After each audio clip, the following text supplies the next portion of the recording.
à Corinthe. Nous allons lire la première épître de Paul aux Corinthiens, chapitre 13. Pour beaucoup, vous le savez déjà, quand nous annonçons ce chapitre, vous avez déjà compris que nous allons parler du chapitre de l'amour. L'amour véritable, l'amour divin. Nous lirons tout le chapitre. Je lirai la version seconde, celle que vous avez. Mais tout au long du message, je vous parlerai de la version seconde 21, où que la charité est remplacée par le mot amour. Et notamment, vous verrez par la suite l'amour agapé. C'est la signification du mot grec, agapé.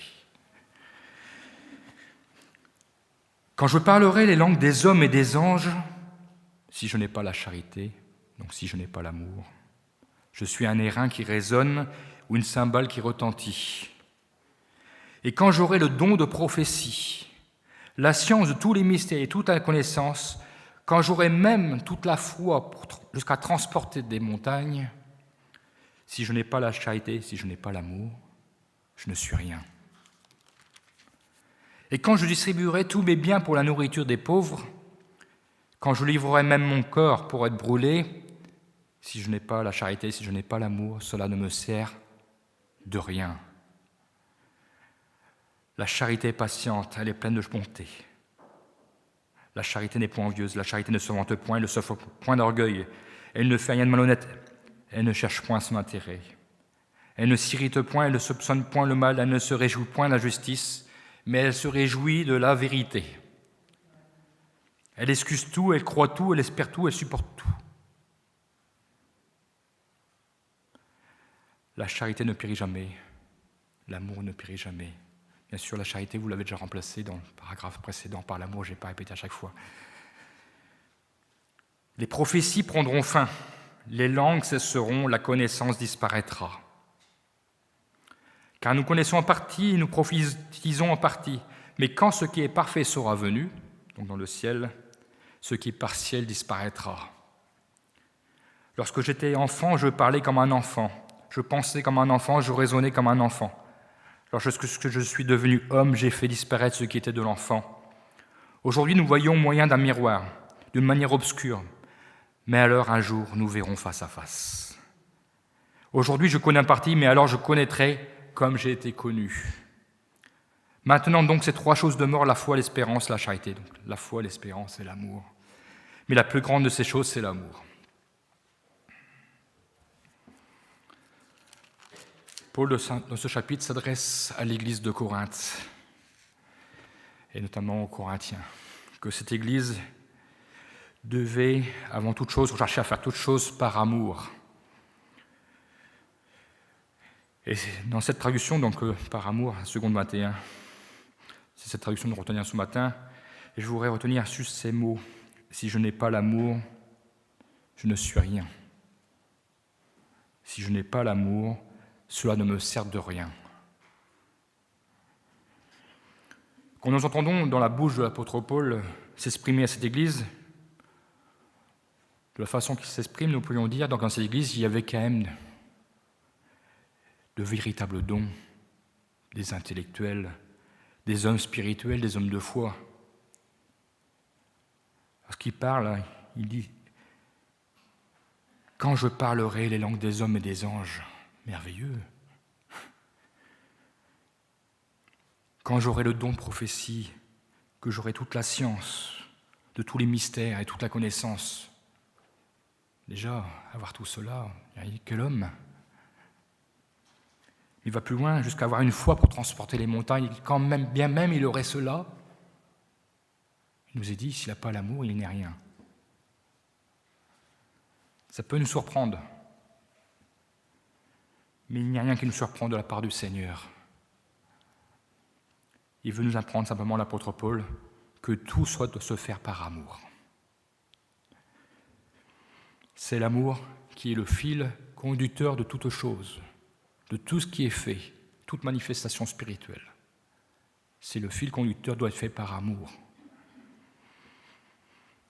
Parce que l'amour ne sert pas son intérêt individuel, sert aussi l'intérêt des autres, c'est le partage. À entendre tous ces critères, nous pourrions dire « ça devait être une belle église ». Quelle richesse spirituelle, quelle foi. Mais tous ces critères donc, n'ont aucune valeur si tous sont inutiles, si tous sont donc exprimés sans amour. Mais nous devons apprendre à l'exercer avec amour et les exprimer avec amour. Bien sûr, vous avez compris que nous ne parlons pas de l'amour divin, l'amour humain, mais nous parlons de l'amour agapé, l'amour divin.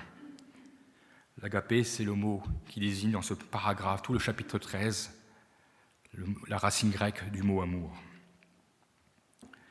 L'essence de l'amour agapé est la bienveillance et un profond attachement à l'être aimé. Cet amour implique la fidélité et l'engagement de la volonté. Tout le chapitre 13 donc, nous parle de cet amour. Nous retrouvons cet amour agapé dans d'autres paragraphes, dans d'autres chapitres de la Bible. Nous le retrouvons notamment 1 Jean chapitre 4, versets 8 et 9, qui nous décrit la nature de Dieu. Qui n'aime pas n'a pas connu Dieu, car Dieu est amour. Et au verset 9, il nous est dit « Voici, Dieu a manifesté son amour pour nous. Il a envoyé son Fils unique dans le monde pour que par lui nous ayons la vie. » Tout ce que Dieu fait découle de son amour. L'amour de Dieu n'est pas, comme dans ce monde, un amour à l'eau de rose. Parfois, nous cherchons à comparer l'amour de Dieu à l'amour humain. L'amour humain, c'est l'amour éros. Mais l'amour de Dieu, c'est l'amour agapé. Dieu aime parce qu'il est amour, parce que c'est sa nature. Et c'est l'expression de tout son être. Il fait tout par amour. Et il ne nous aime pas à cause de nos mérites. Ce n'est pas à cause de cela qu'il nous a aimés, qu'il nous a sauvés, mais parce que Dieu ne fait exception de personne. Il aime tous les hommes. Paul, aux Éphésiens, chapitre 2, versets 4 et 5, nous est dit « Mais Dieu est riche en bonté. Ainsi, à cause du grand amour dont il nous a ainsi aimés, alors que nous étions morts à cause de nos fautes, il a fait revivre les uns les autres avec Christ. C'est par la grâce que nous sommes, que vous êtes sauvés. Nous ne méritions pas un tel amour, nous en sommes bien conscients. Pourtant, Dieu nous l'a prouvé, en offrant son Fils, son unique, à la croix. Romains chapitre 5, verset 8, nous dit encore « Mais voici comment Dieu nous montre l'amour qu'il a pour nous. Alors que nous étions encore des pécheurs, Christ est mort pour nous. » L'amour agapé de Dieu a mené Jésus au sacrifice à la croix. Pour nous, Jean 3,16 a même fait de nous ses héritiers. J'ai une petite histoire en parlant de Jean 3,16. J'ai lu récemment. C'était en Égypte. Un professeur japonais était venu dans un orphelinat missionnaire pour enseigner les enfants. Puis ce professeur japonais, qui était hindou, est venu voir le directeur de l'école et dit « Je voudrais que vous me présentiez Jean 3,16. Qui est ce Jean 3,16 » Le directeur lui a dit « C'est pas une personne. Jean 3,16, c'est un verset de la Bible. » Alors le japonais lui a dit « Je veux que vous me fournissiez où que c'est écrit ce texte. Pour que tous les enfants en parlent, c'est que ça doit être important. » Il est reparti au Japon avec la Bible. Toute cette famille s'est convertie à Christ parce que le Jean 3,16 a été pour eux, par la bouche des enfants, révélateur. Dieu s'est servi des enfants pour révéler. Vous voyez, parfois nous connaissons tellement bien Jean 3,16 que nous oublions parfois de le partager avec amour. C'est souvent les enfants qui nous apprennent des leçons, parce qu'ils sont simples.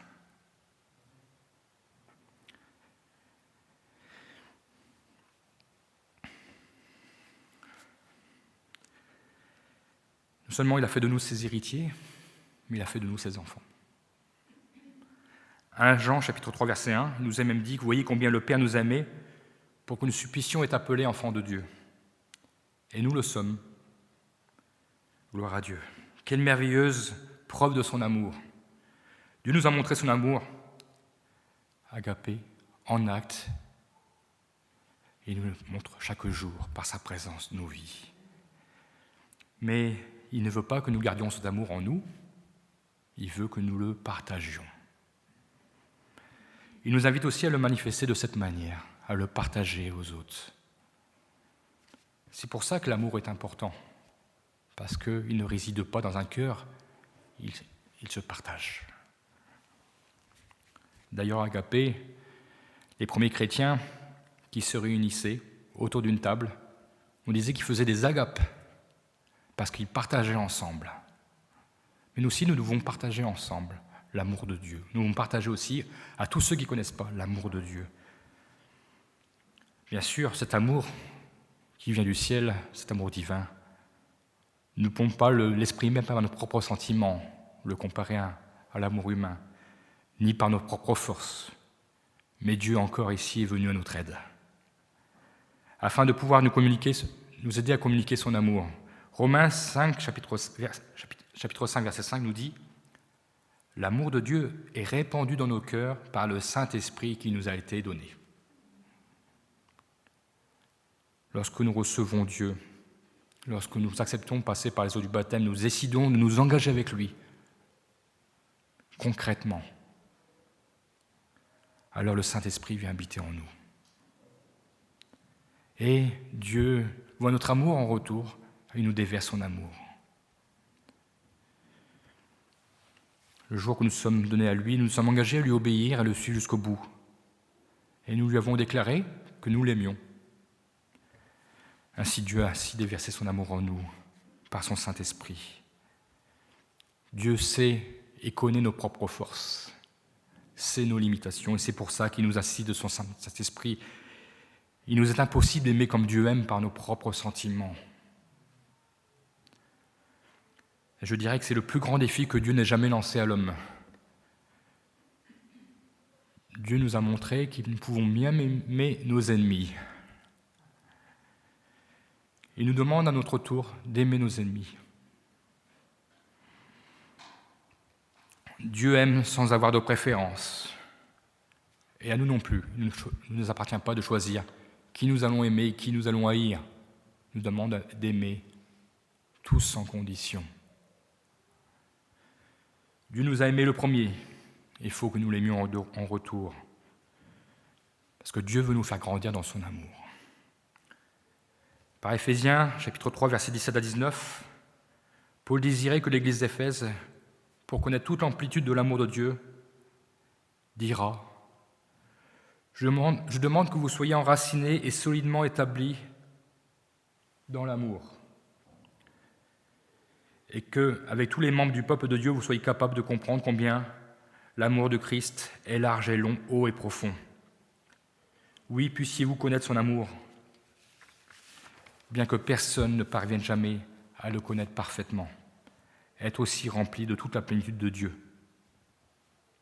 La plénitude de l'amour de Dieu, ici, nous est promise. On pourrait supposer que l'Église de Corinthe, quand Paul parlait de l'amour, ils auraient pu dire « on connaît le sujet ». Pourquoi ? Parce que cette ville était très réputée, mais malheureusement mal réputée. Dans cette ville était dressé sur l'acropole le temple d'Aphrodite, déesse de l'amour. Et elle dominait la ville. Mais on ne parle pas du même amour, vous l'aurez compris. Celui-là est un amour sensuel, charnel. C'est l'amour éros, un amour dépravé. D'ailleurs, à cette époque, à Corinthe, des prostituées étaient sacrées par millions. Par milliers, millions, n'était pas, par milliers. Ce qui donnait à cette ville de Corinthe une réputation plus que douteuse. Et en faisant un peu de recherche dans le dictionnaire, je me suis rendu compte qu'il y avait un verbe qui s'appelait corinthianiser. Et ça vient de Corinthe. Et vous savez ce que ça veut dire ? amenés à se livrer à la débauche. Quel contraste avec le chapitre 13 de l'apôtre Paul envoyé à l'église de Corinthe. L'apôtre Paul avait besoin de remettre de l'ordre dans l'église de Corinthe et ainsi de bien veiller à ce qu'elle ne s'égare pas, mais bien de rechercher premièrement, avant toute chose, d'exercer l'amour. Avant d'exercer toute manifestation spirituelle, il fallait qu'il soit rempli de cet amour agapé, que seul Dieu, par son esprit, peut déverser dans les cœurs. Alors, quand cet amour vit dans un cœur et déversé, alors oui, nous pouvons parler les langues des hommes et même celles des anges. Quel miracle! Alors là, évidemment, ce n'est plus une cymbale qui retentit, mais Dieu entend la voix. L'édification de l'Église se produit, il y a des fruits. Aujourd'hui, nous entendons tellement de bruit, même dans les églises, il y a tellement de bruit. Mais est-ce qu'il y a l'amour? Est-ce que ce n'est pas une cymbale qui retentit parfois? Un airain qui résonne?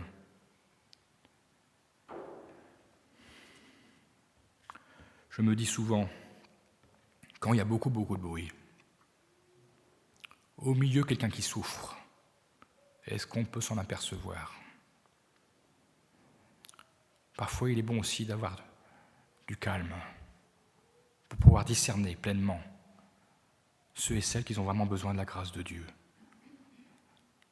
Parce que souvent, le bruit s'accompagne de beaucoup de choses. Mais nous devons être remplis de l'amour pour pouvoir discerner pleinement si un frère, une sœur souffre, si un ami qui s'approche a besoin de la grâce de Dieu, nous devons l'accompagner. Mais nous devons, pour l'accompagner, être remplis de l'amour de Dieu. Alors oui, si nous sommes remplis de l'amour de Dieu, alors la voix de Dieu retrouvera refuge dans les cœurs.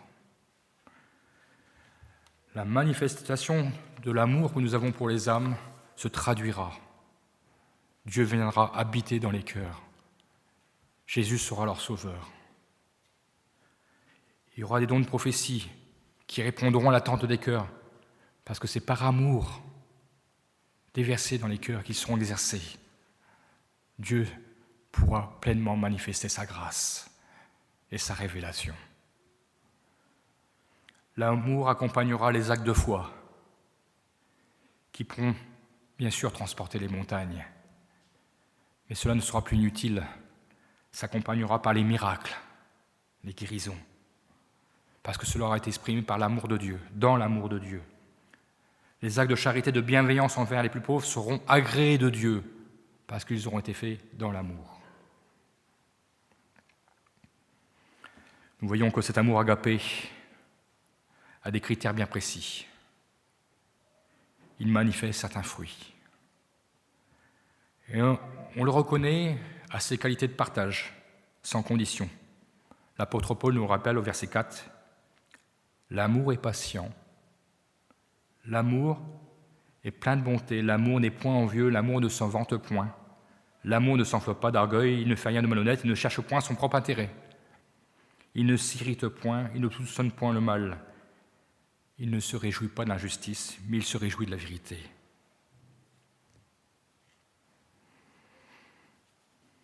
Quand nous partageons l'amour du Christ, déversé en nous, que nous faisons des actes de bienveillance, de charité, nous ne le faisons pas par intérêt. Nous ne voulons pas le faire par intérêt.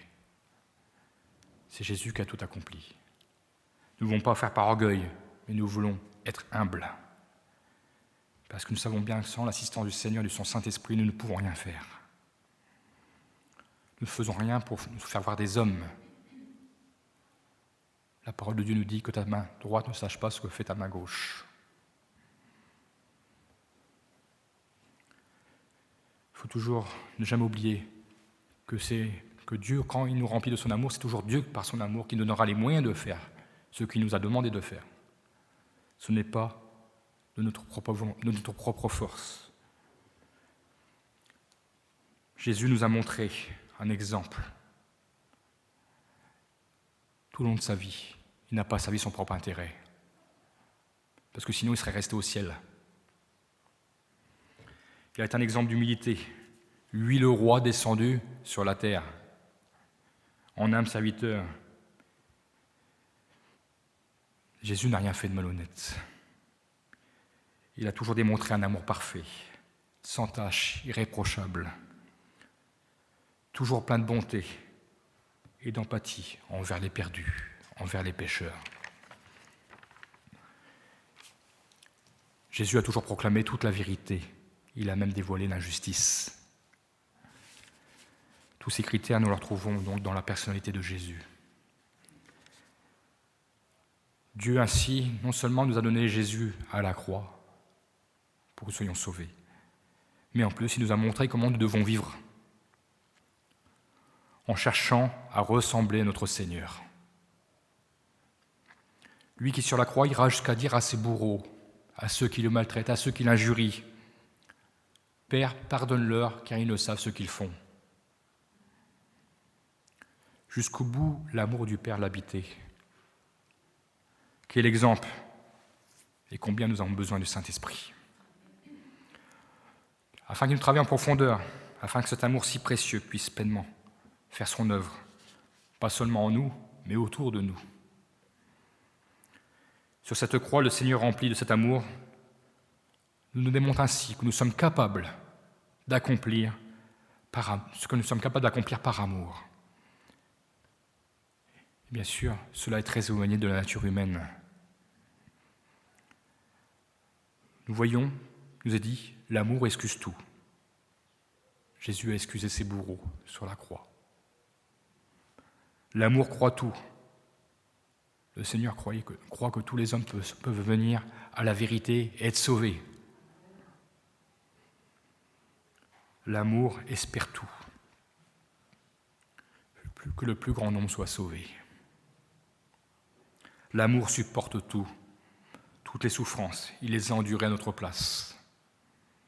Il a été humilié, frappé pour nos péchés. Pourtant, il était innocent, lui le seul juste. Mais il a été déclaré coupable à notre place. Et il n'a pas ouvert la bouche. Quand je regarde ce que l'amour de Christ est capable d'accomplir,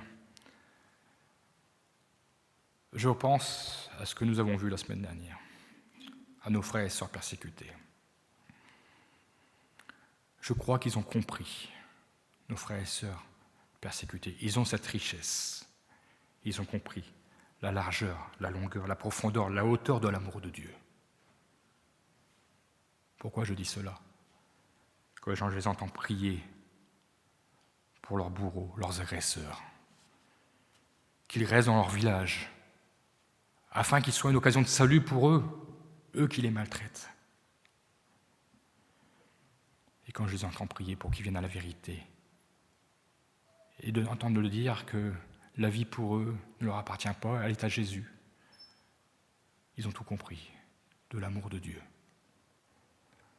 Quand je vois qu'opérer de la vie, de leur vie, ils continuent de proclamer avec joie, et je dirais même avec acharnement, la parole de Dieu, l'évangile de Jésus-Christ. Je crois que ce n'est possible que par l'amour de Christ en eux. Et je crois qu'ils ne sont pas simplement remplis, mais débordent de leur cœur. Ils ont la plénitude de l'amour de Christ. Nous comprenons donc que l'amour que nous avons besoin d'être remplis, que nous devons partager, doit se ressentir dans nos actions, être tourné vers les autres. Nous ne devons pas rechercher notre propre intérêt. La version Parole de vie, Éphésiens chapitre 5, verset 2. Vivez dans l'amour comme le Christ. Moi, j'ai que votre façon de vivre, mais il y a tellement de versions. Vivez dans l'amour comme le Christ. Il nous a aimés et a donné sa vie pour nous comme une offrande et un sacrifice agréable à Dieu. Notre version, j'avais une autre version. Que votre façon de vivre soit inspirée par l'amour à l'exemple du Christ, qui nous a aimés et il a donné sa vie pour nous. Alors, tous nos actes, toutes nos paroles, toutes nos exhortations, tout notre témoignage, toute notre bienveillance seront empreints d'amour. Et je crois que tout cela s'ajustera et fonctionnera harmonieusement. Nous avons chanté dès notre premier chant ce matin. Nous saurons que nous sommes chrétiens par l'amour dont nos actes sont empreints. Le monde le verra. Nous n'aurions pas besoin de faire des efforts. Si l'amour est dans nos cœurs, ça se verra. Quand nos bouches ouvriront, ça s'entendra. Ce que nous ferons, ça se verra. Nous n'aurons pas besoin d'explications, plus que cela.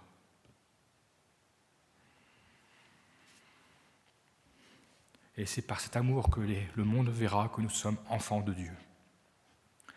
Cet amour n'est pas le résultat de nos propres efforts, mais de l'action du Saint-Esprit en nous. Et l'amour produit les fruits, et c'est Dieu qui donne les récompenses. Lorsque Dieu voit notre amour manifesté alors, il nous donne non seulement de pouvoir tout excuser, tout espérer, tout supporter, mais aussi de tout croire. Avec Dieu, tout n'est jamais fini. Parfois, lorsque nous nous tournons vers les autres, nous oublions nos propres besoins. Nous devons apprendre à nous tourner vers les autres, parce que Dieu s'occupera de nos besoins. Dieu s'occupera de nos familles. Dieu s'occupera de nos familles, de nos voisins, de nos collègues, de nos amis. Si nous n'avons pas eu l'occasion de leur parler de l'amour de Christ, parce que nous parlons à d'autres, Dieu sait toutes choses. C'est ce que le fardeau de notre cœur, il le connaît parfaitement. Alors Dieu nous réjouira. Il nous réjouira en nous envoyant nos familles dans la maison de Dieu. Nous le croyons. Avec Dieu, rien n'est impossible. Nous croyons que lui seul a le pouvoir de sauver nos familles. Lui seul a le pouvoir de relever l'affligé. Et le malheureux, il le soulagera. Pourquoi ? Parce qu'ils ont reçu l'empreinte de l'amour de Dieu de notre cœur. Ils l'ont reçu en plein cœur. Ils seront touchés par la grâce de Dieu. Nous voyons que l'apôtre finit son plaidoyer sur l'amour avec ce verset 13. Je n'ai pas voulu dire l'hymne à l'amour parce que je n'ai pas voulu faire doublon avec une certaine chanson. Mais c'est un plaidoyer sur l'amour. Maintenant, donc, ces trois choses demeurent, la foi, l'espérance, l'amour. Mais la plus grande de ces choses, c'est l'amour. Pourquoi la plus grande, c'est l'amour ? Le verset 8 nous en donne la réponse. L'amour ne périra jamais. Même les prophéties prendront fin. Les langues cesseront, la connaissance disparaîtra. Car un jour, nous serons avec Christ dans le ciel. Notre foi sera changée en vue. Tout ce que nous aurons cru se réalisera enfin. Nous verrons le Seigneur. Notre espérance sera accomplie.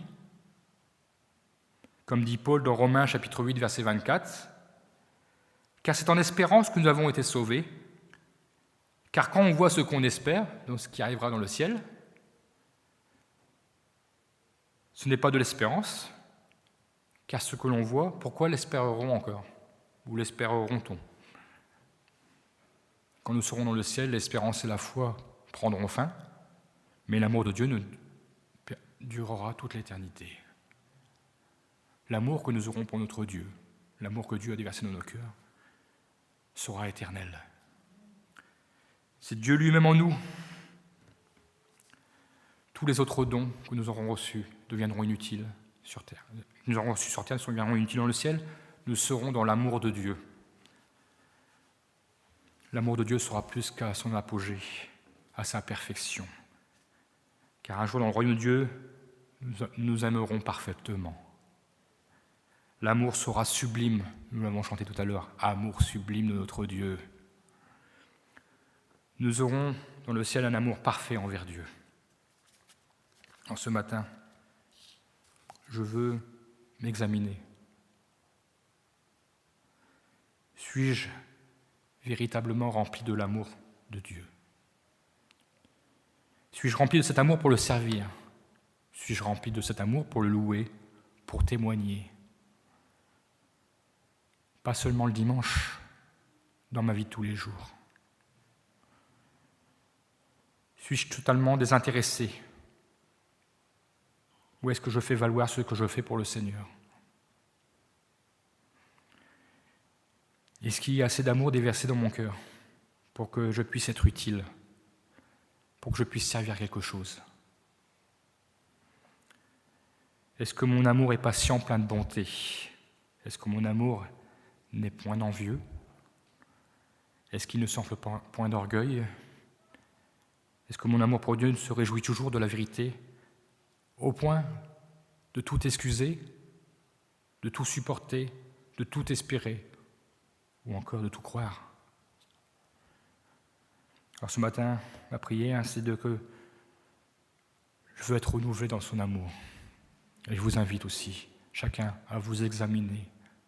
C'est ensemble que nous nous examinons, c'est ensemble que nous progressons dans l'amour de Christ. Je ne veux pas, et je ne veux plus, être un airain qui résonne, une cymbale qui retentit. Mais je veux marcher, vivre dans cette voie excellente qui est de se laisser diriger par l'amour déversé dans nos cœurs, par Dieu lui-même. Que le Seigneur nous bénisse et nous fortifie dans ses voies. Que le monde puisse pleinement être touché par l'amour de Christ, l'amour de Dieu en nous. Que son nom soit béni. Amen. Merci Seigneur mon Dieu parce que tu nous as tant aimés. Tu nous as aimés le premier. Avant que nous existions, tu nous aimais déjà. Et pourtant, tu savais que nous serions pécheurs. Mais tu nous as appelés, nous t'avons répondu. Et de ce jour que nous t'avons répondu, Seigneur mon Dieu, tu es venu habiter par ton Saint-Esprit dans nos cœurs. Tu as déversé ton amour, mais Seigneur mon Dieu, nous te demandons ce matin que l'amour que tu as déversé ne soit pas étouffé dans notre cœur par toute chose de ce monde, toute préoccupation. Seigneur mon Dieu, combien, c'est mon Dieu, nous voulons, c'est mon Dieu, te servir. Nous voulons faire toutes choses pour ta gloire, mais Seigneur mon Dieu, nous voulons faire par amour. Tous les dons que tu nous as donnés, nous voulons les exercer par amour. Parce que, Seigneur mon Dieu, nous voulons ainsi produire de bons fruits. Qui soit à la gloire de notre Dieu, c'est notre Dieu que nous voulons honorer, et non pas nous-mêmes. Oui, Seigneur mon Dieu, aujourd'hui, Seigneur mon Dieu, nous voulons encore, Seigneur mon Dieu, te prier non seulement pour notre Église, mais pour toutes les Églises, afin qu'il n'y ait plus de cymbales qui résonnent, d'airains qui résonnent. Seigneur mon Dieu, nous avons tant besoin de revenir à toi, Seigneur mon Dieu.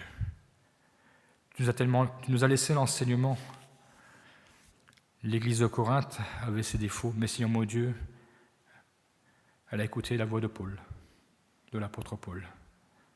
C'est vrai qu'elle était dans un lieu tellement, Seigneur mon Dieu, dépravé, dans une ville tellement dépravée, qu'il fallait aussi, Seigneur mon Dieu, prendre soin des brebis de notre Seigneur. Merci pour l'enseignement que tu nous laisses encore ce matin. Merci pour cet amour, Seigneur mon Dieu, que nous apprend déjà à vivre, à partager. Nous savons que cet amour est éternel. Alors nous savons qu'il est bien imparfait dans nos cœurs. Nous voulons te laisser faire ton œuvre, mais Seigneur mon Dieu, apprends-nous chaque jour à te laisser davantage de place, afin que cet amour grandisse, afin que nous soyons étonnés de voir de la façon que tu te sers de nous pour répandre ton amour autour de nous. Alors oui, tu sauveras nos familles, tu sauveras nos amis, tu sauveras nos collègues. Tu relèveras, tu rétabliras, tu guériras. Parce que Seigneur mon Dieu, nous t'aurons laissé nos cœurs dirigés par ton amour. Seigneur mon Dieu, que nous apprenions à diminuer afin que tu grandisses. C'est là toute la portée de ton amour. Nous avons besoin pleinement de nous laisser envahir par ton amour. Ce n'est pas un amour humain, il est incomparable, il est divin. Tu l'as accompli sur la croix en nous offrant ton Fils, Jésus, pour nous. Tu nous as montré le chemin, tu nous as montré les sentiments que nous devions avoir en personnalité de ton Fils Jésus sur la croix. Il a tout supporté, il a tout excusé, il a tout espéré, il a tout cru. Et tu l'as béni. Et tu as fait de nous ainsi tes enfants, ton peuple. Alors nous sommes heureux ce matin, parce que nous avons les mêmes privilèges que le Fils de Dieu. Nous sommes aimés du Père. Que ton nom soit glorifié, Seigneur. Amen, Jésus, amen.